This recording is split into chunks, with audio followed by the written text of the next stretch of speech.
Mga viewers, ang tutorial po natin kung paano makapag-screen recorded sa cellphone. Hanapin po natin ang Play Store. Click po natin at i-search po natin ang screen recorded.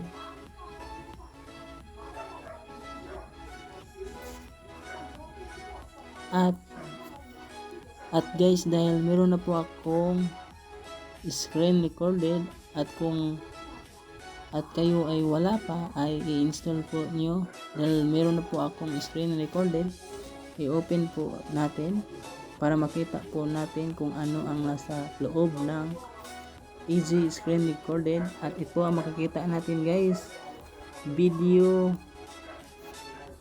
wallpaper,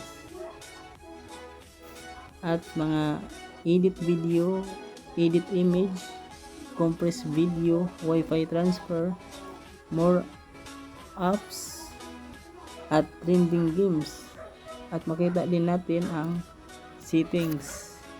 Dito po natin makita ang resolution, video quality, frame rate, orientation, audio source, recording mode, avoid unexpected stop, output directory, hide floating bubble during recording, magic button, invisible control, stop option, hide pop-up window after taking screenshot, hide pop-up window after recording video, countdown before start, text and logo, show touches, screenshot, camera, brush, live stream, use trash folder.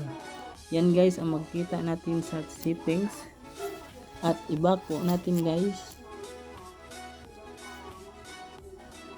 I-back po natin at balik tayo sa home para makikita natin ang Easy Screen Recorded. Yan na po guys, meron na po tayo guys.